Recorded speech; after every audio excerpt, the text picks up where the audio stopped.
care. You're good.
these motherfuckers. It's time to go. All I want to do is fucking eat. fixing to beat somebody. We're fixing to beat everybody. Nowhere to run and nowhere to hide for 4 quarters.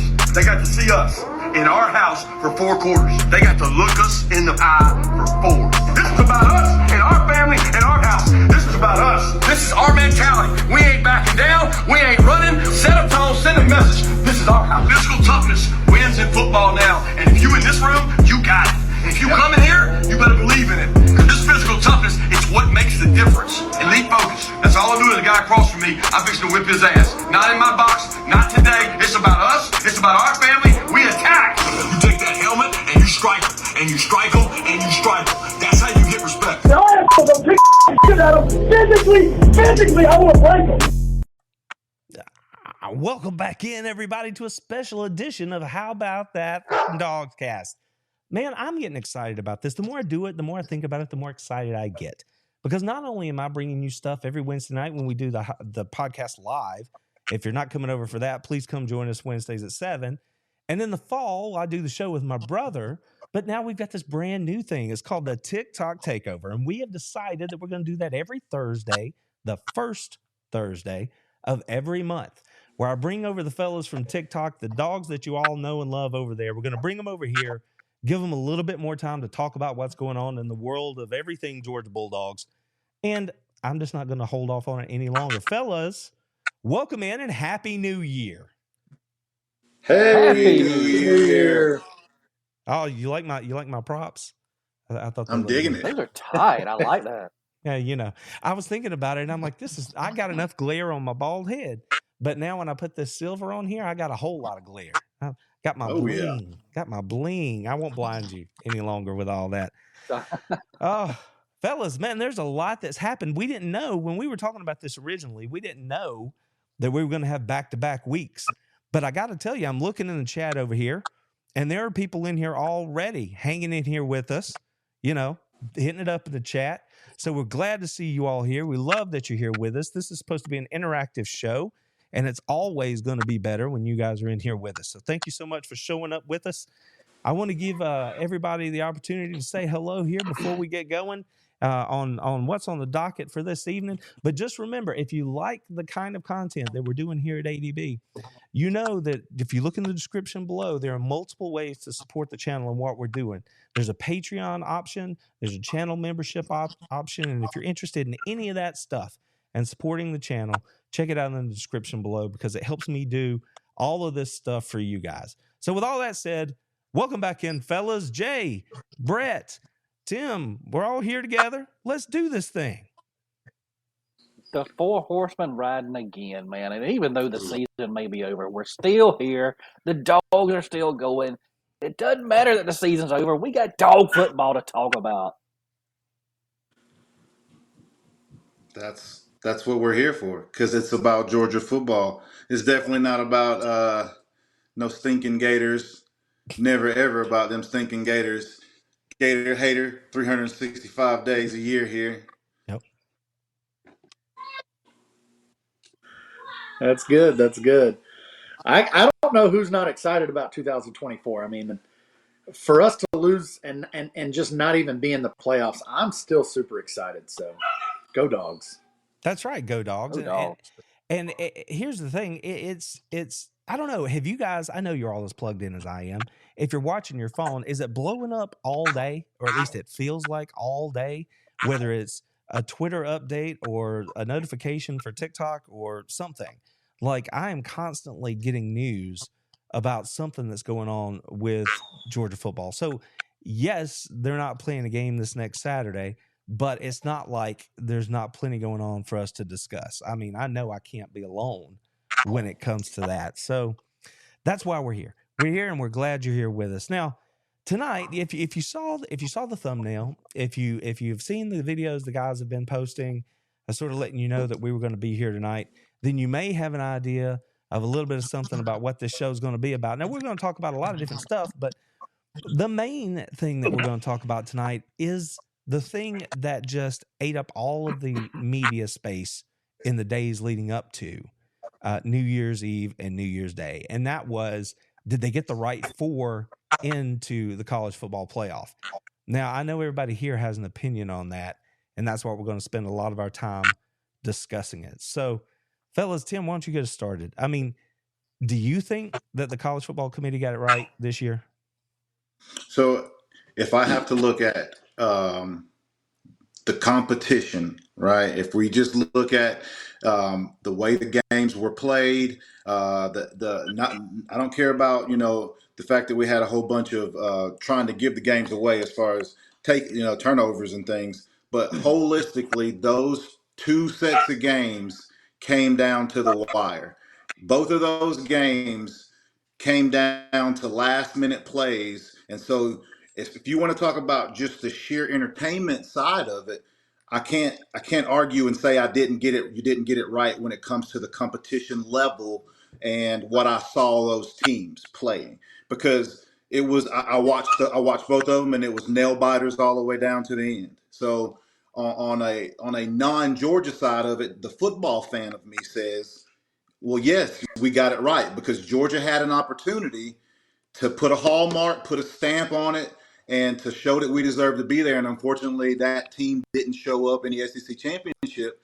And so you can't be mad at anybody other than ourselves, because it's a play in and win kind of atmosphere at the end of the year when you have so many teams that are still undefeated.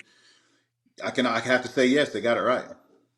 And that's kind of where I come down on the whole play-in bit. I'm like, we all knew what was at stake, and you just never want to put your fate in somebody else's hands. Now, I do think there's a distinction between getting the right 4 teams in and ending up with good matchups. So I agree with you 100% that the games were really good. They appeared to be equally matched, right?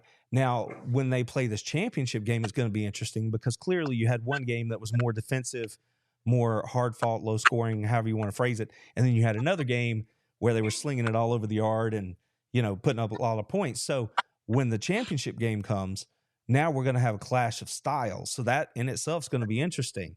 But I do think that that's a separate question from the right 4. So, Brett, do you think they got the right 4 in there? No. And I don't really care if you put Georgia in or you put Georgia out. Obviously, I wanted Georgia in.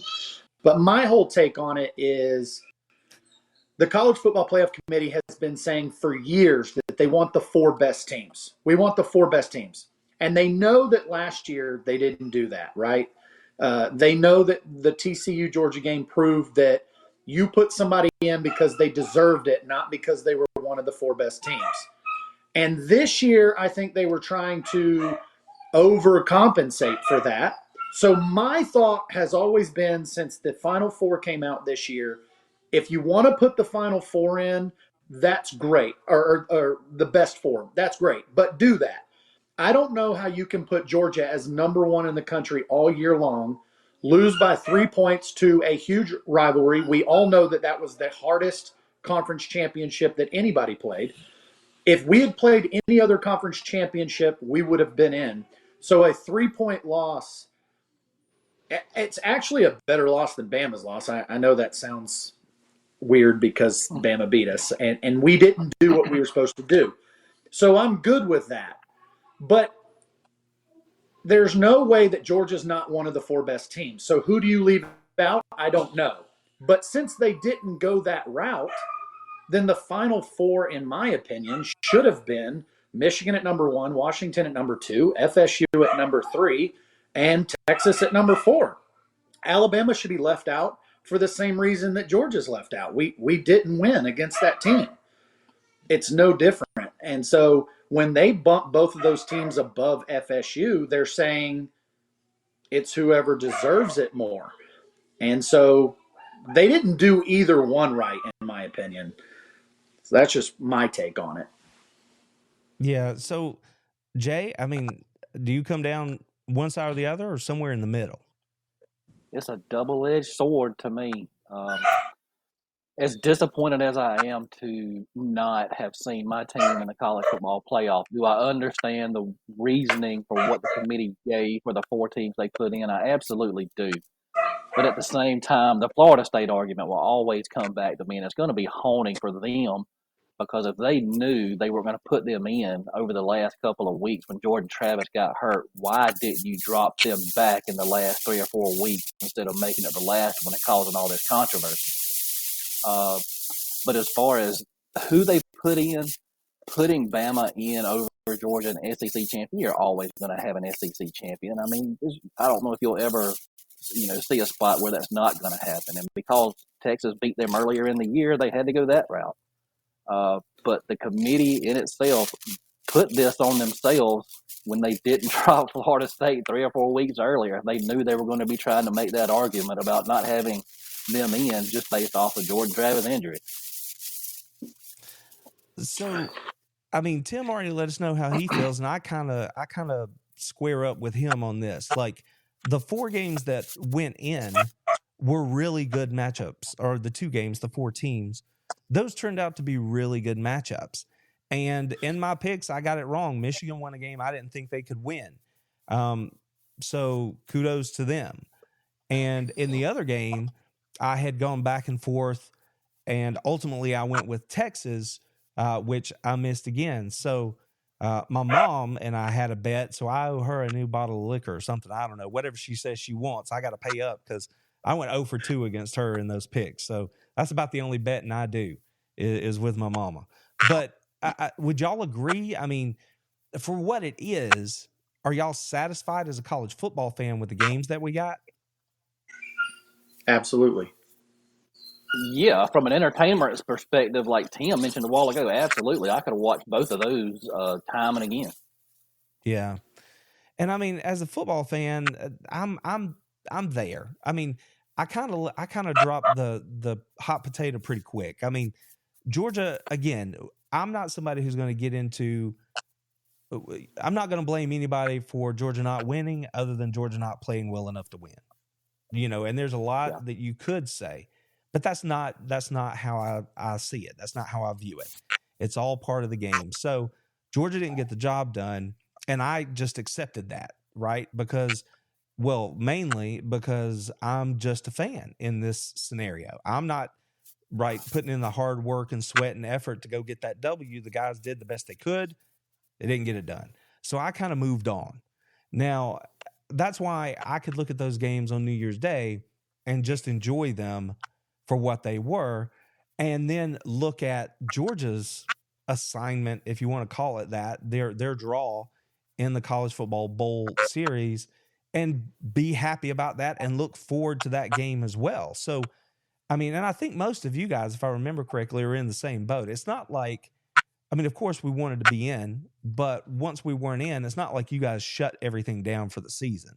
I mean, you guys were looking ahead to the Orange Bowl as well, right? Oh, of course. Absolutely. Yeah.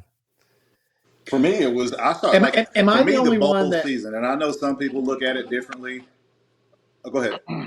So I know some people look at the bowl season different, but I assess the bowl season as what next year is going to look like, because a lot of those kids that are playing are going to be on your squad next year. And so I look at all the bowl games. And so for me, I watch all the bowl games because I want to see what my team's going to look like. I want to see what the next team's going to look like. Like watching Clemson play Kentucky, in my opinion, Clemson's not going to be ready for us next year, just from what I saw the way they played against Kentucky. So I use the bowl games on kind of a measuring stick on who's going to stick around and what the teams are going to look like. And I got a real good feeling about my football team. I mean, just from I don't care about the score. I'm talking about the execution. I'm talking about just the way that team played, all the way from first stringers all the way through third stringers. Georgia looks good on the football field. And even our third string quarterback looks good on that football field. Yeah, I think we certainly got a lot to look forward to. I mean, thanks to things like the transfer portal and stuff like that, we have to always be concerned about depth and making sure that, the guys are doing what they need to do.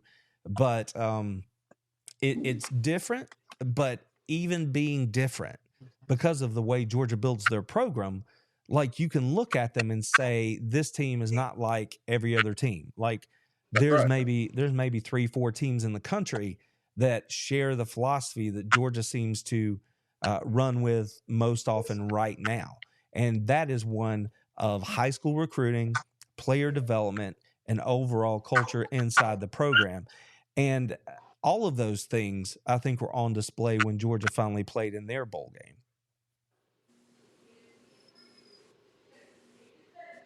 Yeah, I made the comment on our last show that the big thing to me was not win or lose in that Orange Bowl game as much as I want to win every game. The biggest thing to me, and Tim hit it out of the park again, is how many kids got snaps. There's a team down in Gainesville, Florida right now that I can guarantee would love to be getting these extra snaps in a bowl game. That is huge going forward in the 24 season, and our guys look absolutely incredible as far as the second and third teamers, and even the guys who bought in, which was all of them because Kirby has changed his culture to, make this university what it is right now. How could you not be happy going forward in the 24 season? Because I'm elated. I don't know if I could be any happier with what's going on in Athens. I agree. So, today we got the news of USC, the wide receiver, Michael Jackson, coming over. That was pretty big news. And then the corner, Humphreys, deciding to change his mind. And that's not a good decision to leave. That with the recruits we have coming in, the people that are staying, Beck. 2024, I was thinking about it on the way home. Of course, you never count your chickens, right? There can be injuries. There can be things that happen during the season. But if you evaluate just right now for 2024, I don't know who's number one in the country other than Georgia. Who's the favorite to win it all next year? I don't see how you can put anybody in front of Georgia. Well, this is a spot where, we're sort of already headed there. We said our piece about the Final Four. I don't know if there's many other ways we can cut it. But the one thing that we know for sure is that Georgia showed up and showed out when they got down to Miami. They went down there with a purpose. They took care of business, and they walked out of that stadium on the 30th as Orange Bowl champions. Now, they did not do it at full strength. There was a lot of talk about what Florida State had or didn't have or opted in or out. And even though everyone who was physically capable for Georgia played in that game because they were bought in and dedicated to finishing what they started, it's not like Georgia was the same team that they had been all year. And what did we see that team do? They went out, and again, what does Kirby preach? It's about us. It's about what we do. It's about who we are. That was on display 100% in this Orange Bowl. It was a nameless, faceless opponent, and the team showed up and in record-setting and historical fashion demolished a Florida State team 63-3. Now, keep in mind, in case it's sort of faded from your memory a little bit, Georgia eviscerated TCU last year in the national championship game 65-7. That means that Georgia has now become the only team in bowl history to score 56-plus points in consecutive bowl games. They set the record for margin of victory last year against TCU, 65-7, at 58 points. Come out 1 year later, break their own record for margin of victory in a bowl game, winning by 60, 63-3. This, in my opinion, fellas, this speaks directly to culture. You had the University of Georgia, and I just laid out for you the way they do things these days. Build the program through high school recruiting, develop those players, and then have everybody buy into the process and believe that they're getting better every day and team is greater than me, versus a mercenary program, a mercenary culture where the top players on that team outside of Travis Jordan, who was lost to injury, were there through the transfer portal. And the minute it didn't go their way, they opted out, walked away, and left those fellas on the Florida State team to face this full strength, well, as full strength as could be, Georgia football team. Now, after the game, in case you missed it, because the broadcast went away from it pretty quick, but this happened on the podium after the game. Coach Smart called out all those folks who for a full month were saying this game doesn't matter, nobody should come to it, nobody should play in it. He called them out from the Orange Bowl podium and told you exactly what Georgia was about, that these fellas cared. They came on a mission and they wanted to finish it the right way. And then when he went to the post-game presser, he had this to say. People need to see what happened tonight, and they need to fix this. It needs to be fixed. It's very unfortunate that they, who has a good football team and a good football program, are in the position they're in. And everybody can say it's their fault and it's their own problem, all right? And everybody can say that we had our guys and they didn't have their guys. I can listen to all that. But college football has got to decide what they want. And I know things are changing, and I think things are going to change next year. And you know what? There's going to still be bowl games outside of those. People got to decide what they want and what they really want to get out of it, because it's really unfortunate for those kids on that sideline that had to play in that game that didn't have their full arsenal. And it affected the game 100%. Now, we really can't deny what he said, right? That's the fact of the matter. But it's not Georgia's problem. Georgia took care of Georgia. Georgia did things the Georgia way, right? So as much as we may have all empathized with Florida State prior to the bowl game, you had a choice of what you wanted to do. And the nation saw what that choice was. So I don't know. Take it and run with it, fellas. We could take this any number of ways right here. But I just have a lot of thoughts about it. But I'm just going to stand on what Kirby said right there. I mean, yeah, it's the reality. College football has to get it straight. But as long as we're doing it this way, as far as me and mine, we're going to show up and do it the Georgia way. I agree. I think it's unfortunate that at a high level, New Year's Six, the big daddy bowls, the daddy of them all bowls, could be looked at as inconsequential, or this doesn't matter to any team. And so the frustrating part for me as a Georgia fan and a TikToker, and trying to explain that, listen, that is a different culture, as you said, a different culture built into our team. We lived this already back in 2018 when we went to Texas, and Texas was back. We've lived all this, and so now Kirby has his kids, his culture, and not only that, but we've got it through recruiting, and we have depth. So you can see two different teams, right? You can see a team that could have made it to the playoffs and potentially won, but they couldn't have done it without going unscathed. Florida State had to go completely healthy to win this year, and unfortunately, it shows they couldn't do it.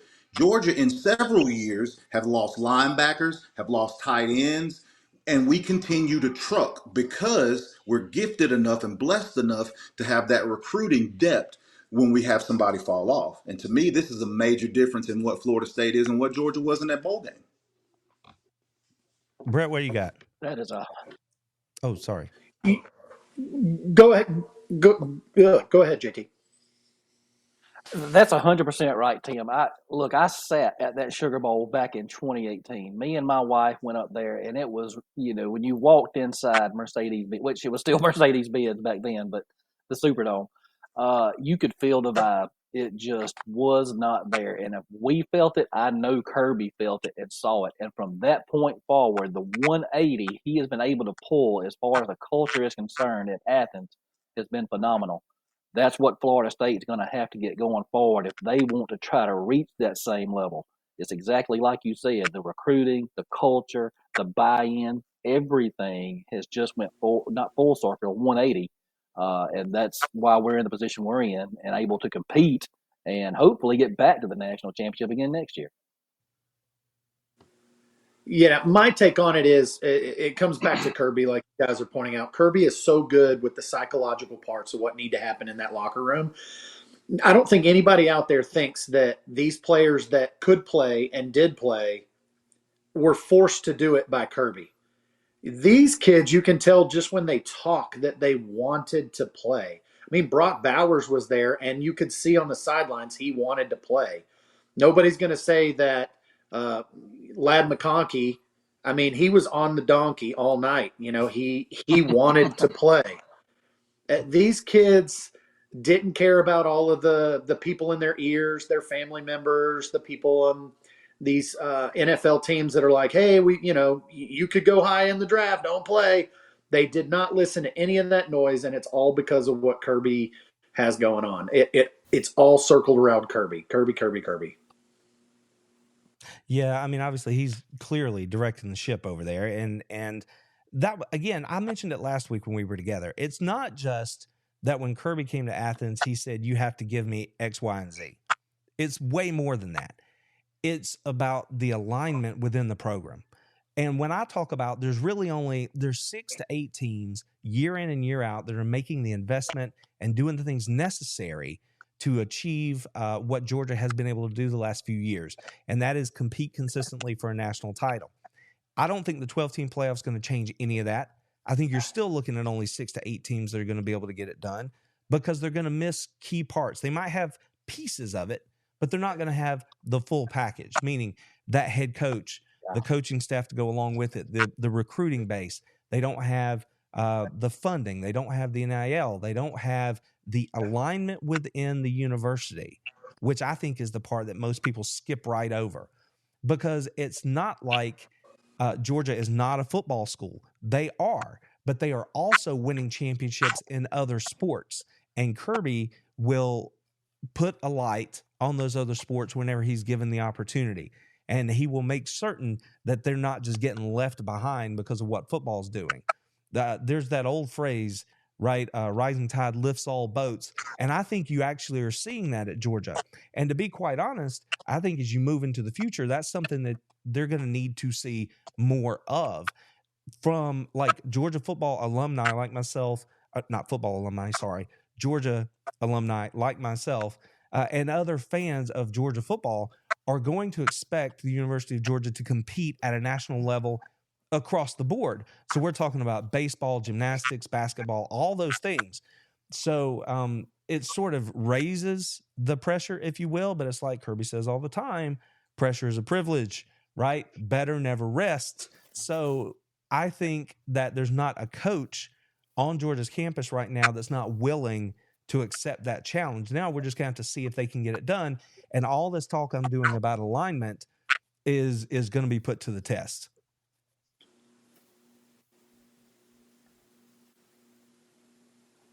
Any thoughts there, guys? I mean, I kind of opened a new can of worms right there. So said it all. Yeah. Okay. Well, that's fine. We can do that too. I got no issues with that. Now, what I do want to do is take just a quick opportunity and recognize. I love that everybody's in the chat. Y'all are hitting it up tonight, doing a great job. I love seeing you here. Thank you for spending a little bit of time with us. I want to take a second and point out that we had somebody ask. We're also streaming on Facebook tonight, and somebody chimed in from the Facebook feed and asked, did any of us see where the Dogs are predicted to win next year's national championship? And I believe what this commenter is referring to is the fact that when the initial odds came out, I believe it's Georgia and Alabama sitting there at 5-1 as favorites to win the national championship next year. So I'm going to assume that maybe you guys saw this, and I'm going to just use that as a springboard and give you my next question, which is your top 3. Give me your order: Georgia, Alabama, Texas for the preseason ranking. Because I think we're probably going to see 5 or 6 SEC schools in the top 10, but let's just look at the top 3. Give me your order: Georgia, Texas, Alabama, preseason top 3. Brett, you're up first. I agree, at least with the top 2. I do. Alabama's got too much talent. They've got too much talent coming back. And so I do have it Georgia number 1, Alabama number 2. I don't know if I agree with Texas. I don't know who you would put in that spot. Some people would say Michigan. The problem for me with Michigan is I feel like Harbaugh's gone. And anytime you lose a head coach, for the most part, you're going to have a pretty good drop-off, especially in recruiting, transfers. And so even though they look like they might be stout coming back, if something like that happens in the offseason, I think they're out of the equation. Y'all can tell me if you disagree. So I don't know who would fill that 3rd spot. I guess it could be Texas. Yeah, that was the consensus that I was seeing, which is why I just gave you those 3 teams. So, Tim, what do you think?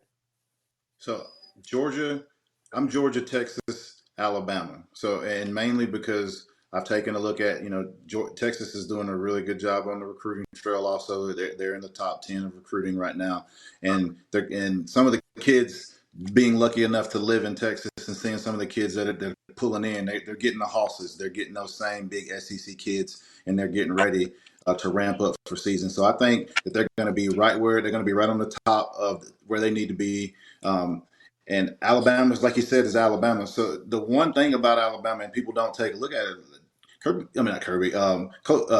Nick Saban did a great job with that team this year. That was a really, really young squad, and a team that needed a lot of direction. That was not one of his normal teams that was just locked and loaded every single week and came out and gave you what you needed.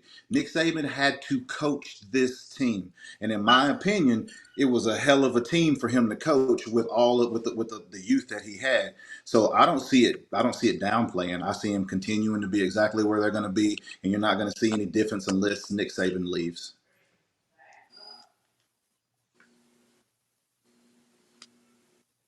I tell you, I don't want to be the person that says, "Oh yeah, I agree," but it's hard not to when you sit here and you look at exactly what these teams are bringing back, especially at Georgia. I mean, all of us being Georgia fans, we know what's coming back to Athens. We know what Kirby's going to have in that locker room.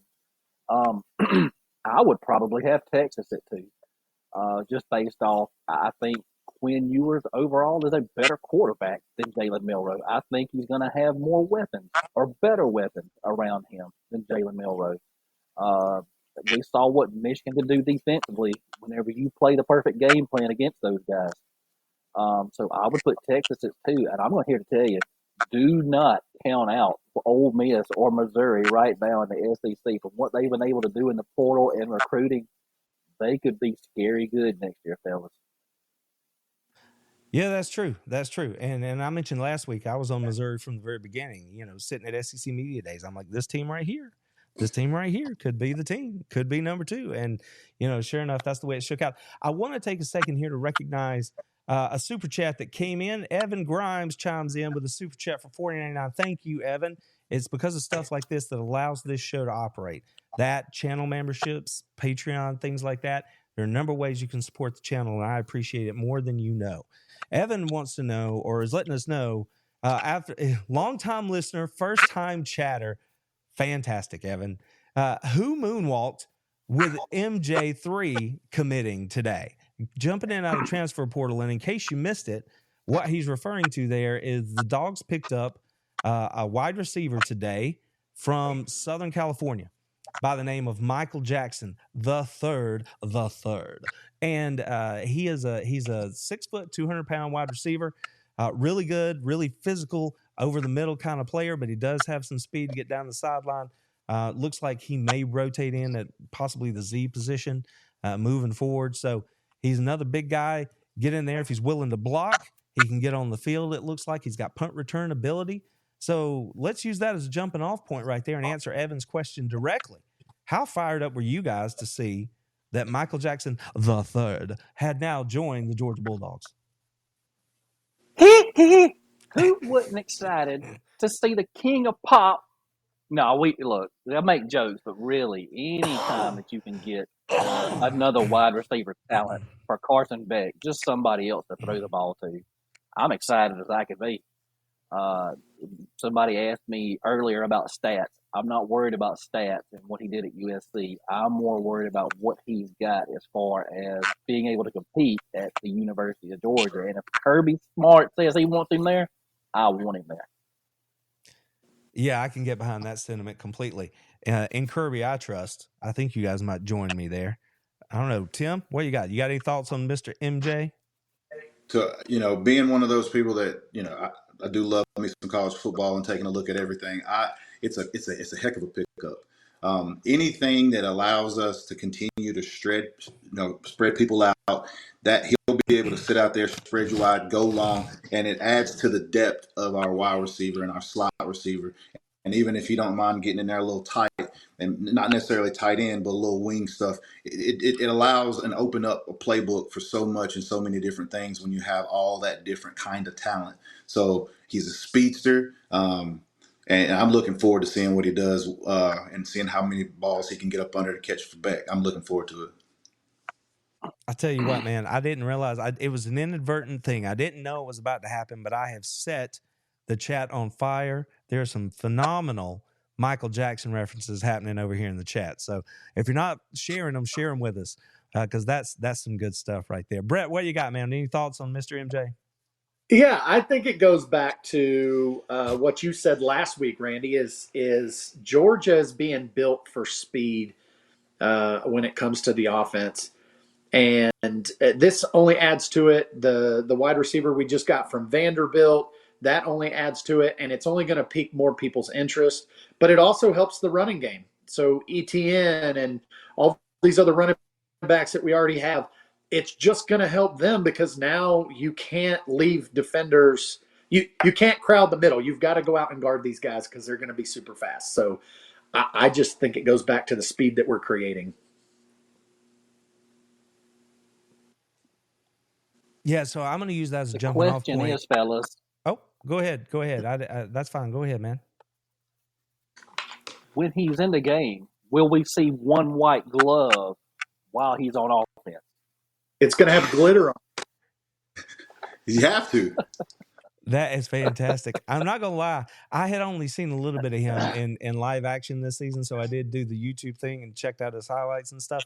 And I did see where he scored a touchdown once and busted out a little Michael Jackson dance moves in the back of the end zone there. So that was pretty nice. Since we're talking transfer portal here, this is something that's sort of gonna and Brett just mentioned it too, how he thinks we're gonna be throwing the ball around, and I completely agree. Because we just, we heard some clarification today, or at least I saw some clarification on Branson Robinson's injury and just how severe a ruptured patella tendon could be. And the fact that he is not going to be back maybe the way some of us thought he was going to be, or as soon as some of us thought he was going to be. So when you look at that running back room, yes, there's a lot of bodies in there. But at this point, there's only one truly proven back, and that's ETN. And then what did we see today with Quinshon Judkins saying he's jumping into the portal? And immediately everybody's like, somebody just got paid, because he's leaving a Missouri or a Mississippi team that is projected to be probably a top 10 squad heading into next year. So with the shifting landscape, and some of the names that were being considered were like LSU, Alabama. So I don't know. Does that do anything for you guys? Does it get your attention? Does it make you concerned? Do you have any prognostications about where Mr. Judkins is going to go? Because I promise you, he's a guy that if both were sitting there side by side and I could pick one off the shelf, I would probably take Judkins before I would take ETN. That's just a personal preference thing, though. So I don't know. Do you guys have thoughts on Judkins and where he might land? Tim, let's go to you first. I really have no idea why if you're a starter at a team that is just won their record first 11-win season, you're breaking records in history at Ole Miss. You have a coach that is one of the best offensive minds out there as your head coach. To me, the only reason why you're leaving is because you're going for the bag. And so for those, I'm not gonna lie, I don't really want those. I don't want very many guys that are doing that last minute trade and you're a starter somewhere else, like you're putting in starting time somewhere. I question your loyalty, really. Like, how do I know you're not going to decide that you want to opt out of my bowl game? If tough times get hot because you just decided you wanted to jump in the transfer portal. So I'm torn with great team, with really good players that decide that they want to leave a team that has the potential of making the playoffs next year. It'd be completely different if we're talking about a 4-6 team, a 4-8 squad. But you have an Ole Miss team that is kicking butt, like you said, in the transfer portal, and they got the linemen back. They're getting bigger on defense. So it really blew my mind why he would want to leave. So that would be the biggest issue that I would have with him. And as you can see, I mean, I'm going to pop the schedule back up on the screen here. I mean, that's a team that Georgia's going to have to play. So now when I look at Ole Miss, I'm like, well, great, he's not there. But the teams I mentioned, right, like Alabama, apparently they're in the running. I saw Oregon was mentioned. That's a team that Georgia might see down the road later. I mean, it's not like we're going to be getting away from him, but at least we don't have to play him in Oxford next year. So I don't know. Brett, you got any thoughts on Judd's? Yeah, I'm with Tim. I think it comes down to, do we really want people like that on our team? You can speak on where he's going to go. We don't know yet. We don't know who he's going to play for. I don't know. I'm just one of those guys. I'm not worried about having to play specific people. It's the team as a whole that I look at.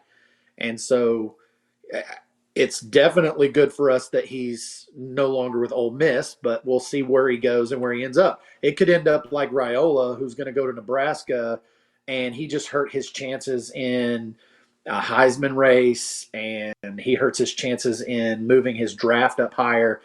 They're taking quick money for long-term money, and I think it's a mistake. And to me, I'm with Tim. It's about the loyalty. If they're not going to be that way, I don't. They're just going to up and leave whenever they want. They're going to quit on the team whenever they want. I don't know. I'm just with Tim on this one. Yeah, I got to say that. And listen, Georgia benefits from the portal as well. But it's like Kirby said, they got to fix it. I would think maybe why couldn't you do something like a 2-year contract, right? If you go to a school, you're locked in for 2. That's fine. Because in the real world, right, it'd be like NFL free agency every season. That's why the NFL does multi-year deals, is so they don't have to juggle their roster, right? You have to be able to plan. So it seems like there should be some leverage. And we may end up there, right? If they get into collective bargaining and all that, you may end up with contracts of certain time lengths or something. But it is crazy to watch right now. And this one just smells, based on, like Tim said, everything that Mississippi has going on, it just smells like, I hate to use the word tampering, but it certainly looks like somebody said, man, come on over here and we'll get you paid. I've given it some really big thought on what I feel like should happen when it comes to the transfer portal and NIL money. I'm a big believer in you have to change the culture and what's going to happen to these teams, because these teams are going out and getting these players and they're giving them $100,000 plus educations to go here. And it takes away from other people that might be more deserving of the role that aren't going to just leave whenever they get offered a little bit of money. So my thought is, why can't we put a place in the system that says, okay, if you get an NIL contract while you're at UGA or whichever school, let's just use UGA. If you're at UGA and you get a $2 million NIL deal, we're going to give you 10% per year while you're there to play with. It's your money. Spend it however you want. If you have family needs, medical bills, your mom's house is going to get foreclosed on or something like that, you can apply for a special circumstance or something like that. You can throw it in there. I feel like if you go that route and then you say if you transfer early, you lose whatever's left in that pot. So if it's $1.75 million after year one, you're walking away from $1.75 million to go get whatever it is anywhere else. And then if you stay, you get another 10% for the next year, and now it's down to $1.5 million or whatever. And then when you complete your career, your 4 years, then you walk away with whatever's left at the end of that year. If you enter the transfer portal, you lose that money unless the school releases you, right? So if the school, kind of like I feel like with Alabama center right now, they were like, hey, do you want to transfer? And he was like, yeah, sure. If the school is on mutual agreement with, hey, we're going to let you out, you can go, then you get to keep your money. Walk away with your money. I don't care. But I feel like if you did something like this, you would keep people in. And if you don't play your bowl game, you are going to lose $500,000. And you can't just go out there and I'm not going to say half, but I think if you can play with their money a little bit, it's only the players that have these big deals that are the ones that are opting out for the most part. Well, and it certainly speaks directly to what I was just saying, right? You just inject a little real world into it, right? If you or I or any one of us have a decision to make about a career path, well, what are you doing? You're walking away from one number to possibly get to a different number, or quality of life or whatever it is that's helping you make your choice, right? There's real world impacts there. And I don't think there's anything wrong with that, because if you're going to say these people, it's fine for them to get paid, and I'm fine with that. I'm on record. I'm fine with that. You just have to take everything that comes with it. And that means a little accountability along the way, and you're going to have to make some choices, which we saw Julian Humphrey make. He's like, why would I leave when I have an opportunity to do well here at Georgia in terms of that stuff and set myself up for a bigger payday later, because I'm on a marquee program on a big stage. I can show what I can do. He looked at what the coaches preach. They got in his ear and reminded him, this is what you have in front of you. Do you really want to throw it away? And as some of the people are saying in the chat here, Alabama, Georgia, these are not schools that are paying top dollar in NIL because they're selling something different. They're not paying top dollar because they don't have to. Not every school can do that. Nebraska can't do that, right? Michigan State right now can't do that. And so Mississippi can't do that. So they are having to do other stuff. Auburn can't do that. So it's not always apples to apples, right? And it was kind of refreshing. It was dramatic. It was a little soap opera-ish, but it was refreshing to see Julian Humphrey, in my words, come to his senses and make a good choice here, because he's not going to be coached better anywhere else. He's going to make plenty, and he's going to set himself up for a chance to win and be a high draft pick whenever he chooses to move on to the next level. So there's so much that we could discuss around this, that it's going to have to be on a future show. We're just going to have to choose these topics and break it down, because there's so many different ways that you can look at it. And I want to remind the people in the chat, notice, Evan, he hit us up with that super chat earlier. Thanks again for that, Evan. If you want to see your stuff on screen and get a little shout out from us, super chat's the way to do that. So if there's something on your mind, please let us know about it. Now, Randy, can I say one thing real quick? Yeah, absolutely, man. What you got? The one other thing I wanted to mention on this is I feel like if you sign an NIL deal, you should automatically pay your college tuition and free up a scholarship. That's just me. Interesting. Now, I will say that it's a little known fact that that's actually what Deion Sanders did when he was at Florida State. Deion didn't take a scholarship away from Bobby Bowden. He was granted one when he signed there, but he had other opportunities, and it worked out to where he didn't take a full scholarship the entire time he was there. So it's not the first person to do it, right? You wouldn't be the first. But I agree with you. If you don't have to, if you don't need it, take 19, for example. Take Brock. He didn't need his NIL money. He turned around and poured that back into the University of Georgia and the other programs, which speaks to that alignment that I was talking about earlier, and the fact that Brock Bowers is a super dude, right? That was a great thing. He had his own thing going on. He's like, I don't need it. Let somebody else have it. This would just be one more step, right? If let's use JT Daniels, right? He shows up in Athens. He gets that big deal. It was like the first big splash deal, I think, for NIL at Georgia. That would have been a guy that could have said, you know what, I'm just going to take care of this, $4,000 for this quarter, this semester, or whatever it was. And then he's just going to move on. Guys that are in that position could very well make that choice. And I, for one, would be blessed to see it. I would think that would be awesome.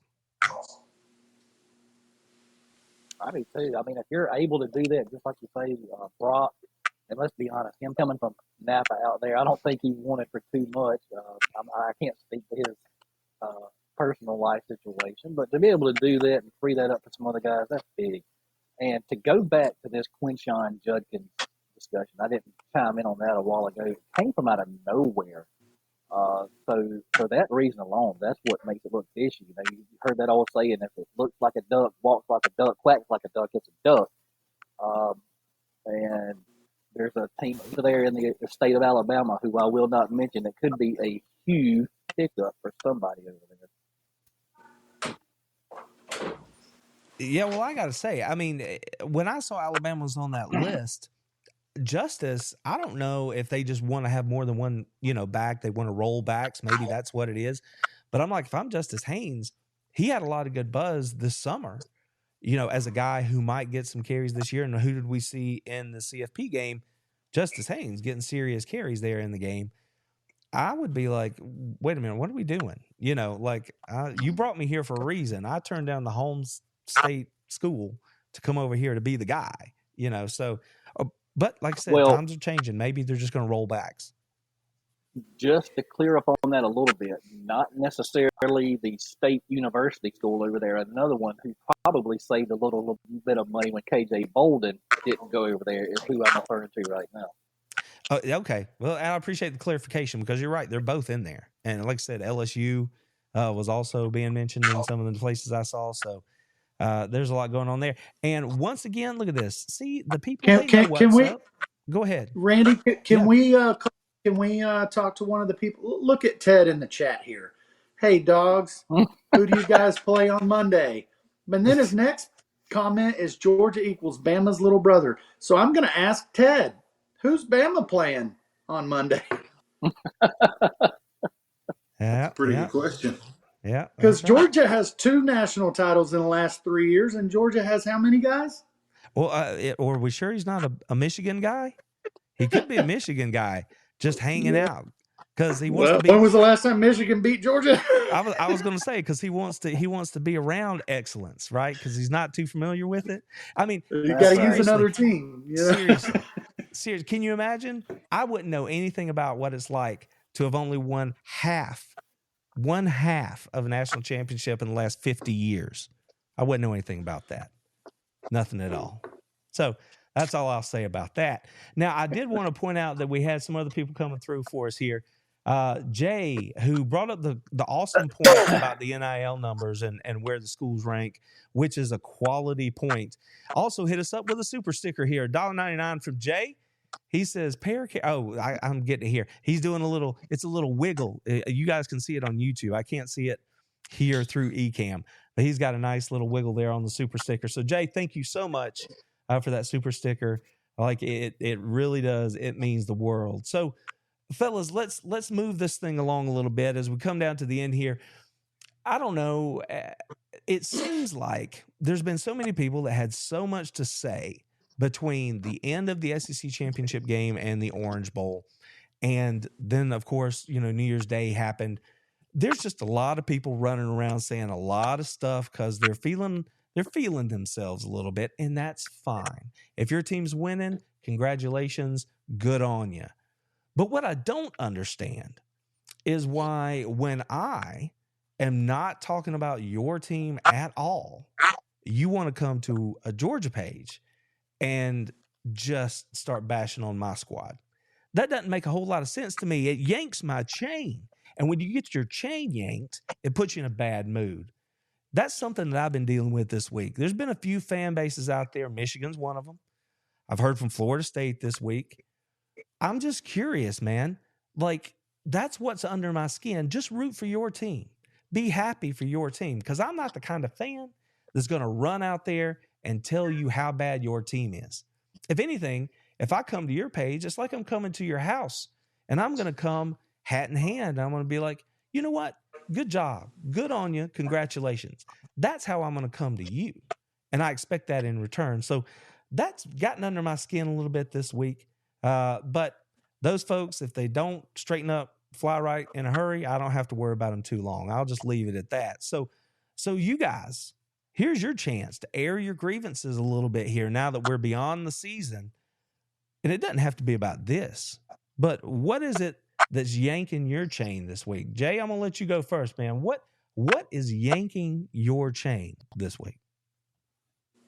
A certain fan base from a certain city over in Tuscaloosa, Alabama. If you are so high and mighty, you've got King Saban that is running your program over there. You've won 18,000 national championships. I get told about it every day. Why are you in my comments talking about the University of Georgia? I don't understand. And to back that up, my team in the last 3 years has only lost 2 games total. Your team loses 2 games a year, it seems. Pretty consistent now. So, you can say, yeah, we played for it, but if you're not winning it, you're in the same boat we are. So, if you're mad at Georgia for whatever reason, sorry, you're still in the same boat we are, and we'll be back next year. And hopefully we'll see you again. As a matter of fact, I'll be over there to see you guys again in Tuscaloosa. I can't wait to meet you. There we go. I can get behind that. I think that's the kind of sentiment that maybe we all can. So, Brett, I'm gonna let you go next. Brett. Let Okay. us know. But before you do, our friend Ted, I wouldn't address you again, Ted, except for you addressed me directly, and that's fine. The Real brought you here talking smack about cheaters and wins vacated, brother. It ain't talking smack if it's the truth. Michigan cheated. You can do whatever you want to do on the field this year. That's fine. Enjoy it. But I bet you a donut, those games are going to go away soon enough. So you better enjoy it while you can. You're pretty quickly going to fall back to 0.5 championships in the last 50 years. Now, it's going to take a couple years because the NCAA's got to do it. But all I'm saying is enjoy it while you can. So, Brett, what is yanking your chain this week? Well, first, I'm going to speak off of what you just said. I love it when people do that. I mean, for you guys that see my TikToks, I love it when people do it. I enjoy it when they come on and talk trash. I like to call them out on it. But as far as oh my gosh, the thing that's yanking my chain the most is FSU fans that want to take away from Georgia's win, specifically because we demolished them, and they want to take away from it because they had so many opt-outs and things like this. And I know that we've shown the numbers and everything like that, but I have to repeat it so many times. It feels like that FSU had 30 players between opt-outs, injuries, and transfers. They had 30 players out. Georgia had 27 players out. Now, we didn't have as many opt-outs, right? I don't think we had any opt-outs. But between injuries and transfers, we had 27 players out. And both teams had their best player out. Their best offensive player was out of the game. So, yes, I know that the game would have been closer had it been both teams actually showing up full force. But it still wouldn't have been close. Georgia was going to dominate that game either way. And it's not just the fans that you have to hear this from that's getting under my skin. The coach comes out and says that they win by 3 touchdowns if they have their quarterback and all these players that opted out. And I just find it comical. I'm with you. I mean, you play the game, and it's I can't help it that your team of mercenaries walked away. That's what mercenaries do. I have a question. The worst repercussion that we're going to get from Michigan's scandal, y'all correct me if I'm wrong, but if Michigan has to vacate these wins, does Bama claim another title? Well, no. I mean, how could they? Because you'd have Washington on the other side. But they're just going to say that was their last loss and that they would have won it all. My argument is if Michigan wins it and then Michigan gets stripped, which vacates the title, it leaves another team to be the defending national champions, which is right here. Dogs. That's right. Them dogs. And again, I don't even know why we're talking about Michigan. Georgia doesn't lose to Michigan, right? That don't happen. So it's not like we got anything to worry about regarding the Maize and Blue anyway. And here's the thing. Growing up, I couldn't handle Ohio State. So I always rooted for Michigan growing up when those two teams played. Now, I don't care for them, beyond that. But at least I could offer that flower and say, hey, we're friends. Maize and Blue, we're friends. Tim, what you got, man? What's grinding your chain? My biggest axe to grind and grind in my chain is the if you lose a bowl game, you didn't care about the bowl game. When you cared about the bowl game, you just lost. The simple fact of the matter is all bowl games matter because each one of those teams are getting extra reps. They're getting extra time. The young guys are getting reps. So you're developing your team. Every other school that is not getting a bowl eligibility, they're going home. Those kids have put up their pads and they are no longer practicing. Every single team that is in bowl season is getting to practice and they're getting more reps and they're staying in tune with the sport. And then it'll be a lot less layoff. Not only that, but they're bringing in the high school kids early and they're getting those extra reps in the beginning. So by the time the school starts, you're almost like a true freshman, right? Because you've had spring ball, you've had the end of the year ball all come in. And so the people that complain and say that the bowl season doesn't matter, to me, it just doesn't matter because you lost. If you won, the bowl season matters. If the bowl season doesn't matter to you, then you are a part of the problem. And we got to figure out how to fix you because we need to make all the bowl games worthy, and we need to get the best that we can out of that bowl season and out of that practice. The other part for me would be Florida State fans this year. I'm pretty upset with Florida State fans because hey, Georgia fans didn't make your team opt out. Georgia fans are not the ones that were not the committee and kept your team out. But everything I post about being proud of my senior class who have a record 50-4. Our senior class went out 50-4. That last game had an opportunity of being 49-5 or 50-4. They chose 50-4. And so it's a really big deal for your seniors, and all those guys to finish out well. So Florida State, I'm sorry that you chose the quick route, which is the transfer portal, to build your team, and it didn't allow you to build a culture into those young men, and they flew on you. I'm sorry that Georgia has a better culture and that their players, none of their players, even if they didn't play, they did not opt out. They may not have played, but we had played that they still showed up and they still came to practice. So shame on any of you Florida State fans that want to be upset with Georgia being happy that we demolished you in the Orange Bowl. Here. I'm behind that. And just a minute here, I got to make sure I get these on the screen because they matter so much to us. My man Herb from Herb and Rod's podcast, that's an Alabama group. Y'all check them out. If you haven't already, give them some love. They shoot you straight.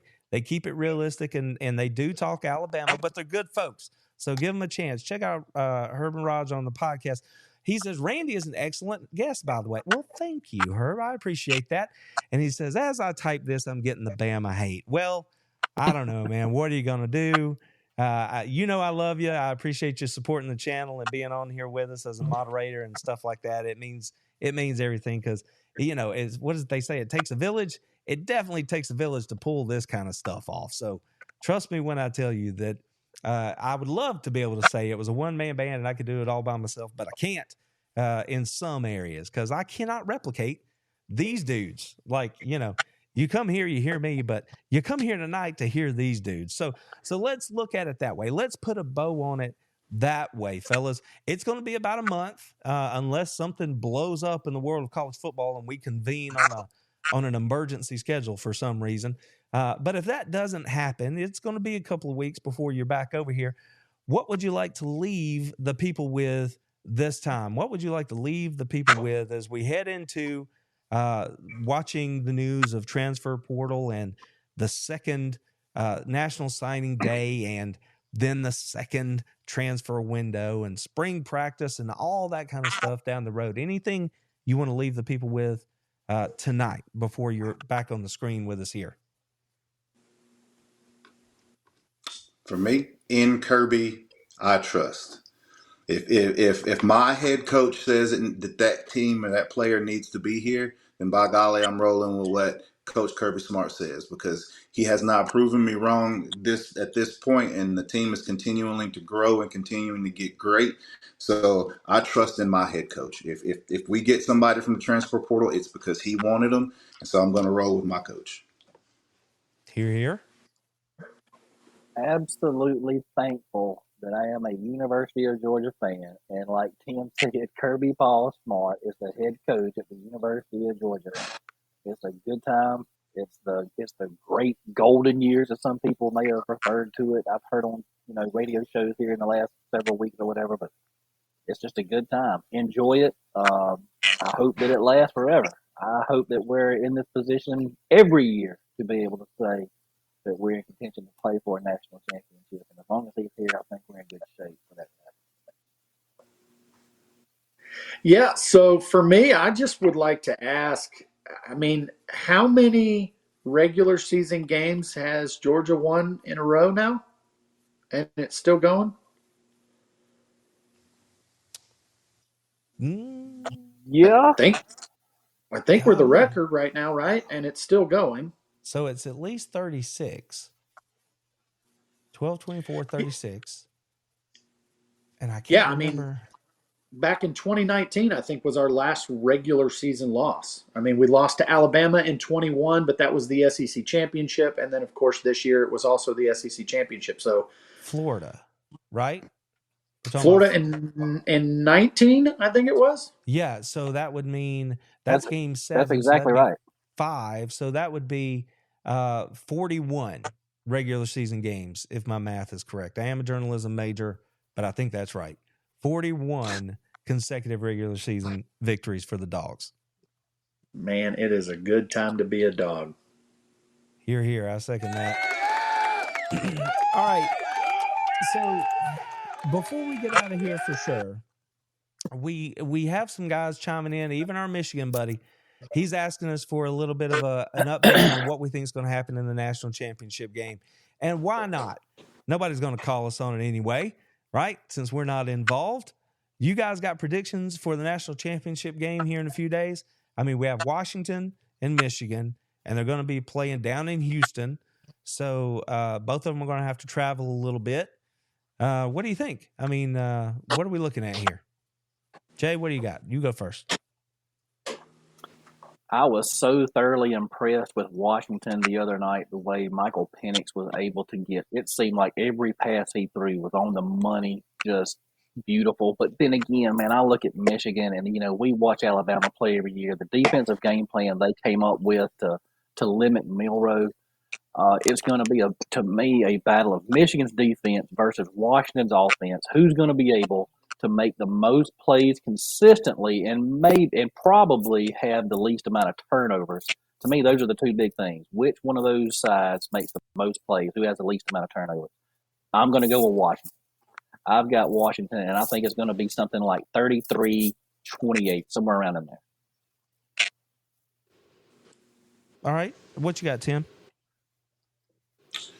It's funny. I hate to agree, but I do agree. I'm rolling with Washington, but I'm rolling with Washington for the same exact reason. Washington's firepower on offense. If you don't stop them, they're going to score. And so the question is Michigan going to have enough secondary, or are they going to be able to put enough pressure on Michael Penix to where he can't just continue to drop dimes? And that's what he was doing all day. It seems like every ball was exactly where it needed to be and nobody else could touch it. So for that reason, I give Washington the edge, but I give them the edge by 3 points. I think it's going to be a high-scoring game, but I'm giving it 45-42. All right. My turn? Yeah. I'm going to tell you who's going to win on Monday night, and that's America, because Alabama is not in the game, okay? So America will win. They've already won. Okay, so I'm going to disagree with the two fellas, even though I love them. I feel like the winner of the Alabama-Michigan game was Michigan's defense.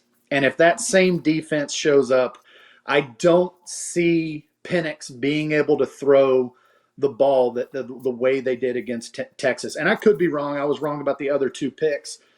I'm not saying that I'm rooting for Michigan. I was pulling for Michigan against Bama, but that has ended.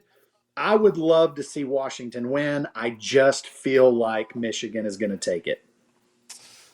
Yeah, well, I know this from talking to Michigan people all off season. It's either right now or it's never. Because every Michigan fan I talk to expects this team to essentially go poof at midnight. The coach is going to go away. They expect the quarterback to leave. The running back's going away. The offensive linemen's they're going to graduate 3 or 4 of them. The defense is built the same way. There are a lot of upperclassmen and stuff like that. So either they do it right now or it doesn't happen. I don't know. To your point, Tim, Penix was as hot as I have ever seen a quarterback the other night. I have never seen ball placement over the course of a game the way he did it against Texas. The only thing that would make me back off of Washington a little bit is A, can you be that hot again? And B, they like to play with fire a little bit, like it's either boom or bust. Like they're going to do really great or they're going to get pushed around and it's not going to be much of a game. To their advantage, though, that is probably, well, I don't think it's probably, I think it is the best wide receiver core in the country. And it's very much like what Ohio State has had the last couple of years, where you don't have 1 or 2 threats, you've got 3 or 4. And, you can't cover them all. And so you got to get home in the pass rush, which brings us to Michigan, where Michigan did against Alabama what I had hoped Georgia would do, which was bring the extra guy, show me the speed rush, not necessarily the mush rush and the power game. I wanted to see the speed rush. That's what Michigan did, and it was effective against Alabama. They're just going to have to take their chances with Washington and hope they get home.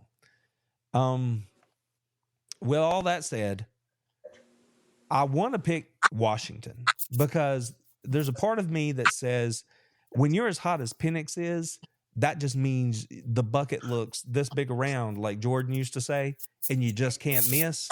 And that is a big deal to me. I think Penix and Washington could do that, but because of the desperation, the utter desperation that Michigan fans were feeling when they talked to me all year, regardless of how they got here, they're in the game. I'm going to pick Michigan just because I'm an old school defensive guy. And when you throw the ball, 3 things can happen and 2 of them are bad. So I'm gonna go with Michigan for that and no other reason. But I do think that I could be completely wrong. I think Penix could just light them up. I think they might have more than they can cover. So I don't have a whole lot of faith in my pick, but I'm going to pick Michigan. So there you go. I think we kind of corralled it all down to the end. So guys, I appreciate you being here with me. Once again, we went into overtime. I can't help it. The conversation always turns out to be more than I expect it to be. But I appreciate you guys hanging in here with me. I had a good time. I hope y'all did too. Friends, if you're watching us, thank you for being here. I love seeing everybody in the chat. It's been wonderful. The super chats, the super stickers, all that stuff, that's what makes this show possible. And I appreciate you guys doing that for us. It literally means more than I can ever express. And Brett, what do you got here at the end? I was just going to say, does Jay have something he's got going on for some Clemson tickets, or was he going to? Yeah, Jay, if you got something you want to share with the people, I'm sure they'd love to hear. Yeah, I'll go ahead and talk about this, but I do want to let everybody know this is over on TikTok, over on my channel, which is the Dogfather with underscores in between. What I'm doing right now, if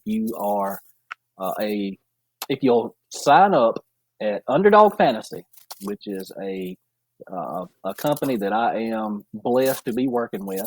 If you'll sign up with them, deposit a minimum of $10, just $10, then you will be entered to win 2 free Georgia Clemson tickets in Atlanta at Mercedes-Benz Stadium, August 31st, 2024. All I'll need you to do is to go over to TikTok, the link from my Email is in my bio. I just need you to send me a screenshot confirmation of sign up and deposit, and you are entered to win those 2 free Georgia Clemson tickets. That's for the next 10 people. I think I've got 6 already. 14. So I've got 14 more spots available. It's a total of 20. So I've got 14 spots if anybody wants to do that. All right. Well, there you have it, dog friends. There you have it. If you want to go see Georgia play those Clemson Tigers to kick off the 2024 season, then take your shot. Go check out Jay on TikTok and see what's going on over there with the dog father himself, the dog father over on TikTok. And you might get hooked up. You might be the lucky winner. So, friends, again, thank you so much for spending some time with us here this evening. We appreciate it. Seriously, it means more to all of us. I can speak for these dudes because I know that they appreciate you guys being willing to come over here and hang out with us and let us have a little bit more conversation than you might get on the TikTok platform than you can get over here on YouTube. So, again, last call. Any other parting shots? Because if not, I think we're going to put a bow on this thing, fellas. Go Dogs. Go Dogs. Go Dogs. That's the way I love to end every show. We'll see you next time. Y'all take care of yourselves. Take care of your family. Have a good time. And go Dogs.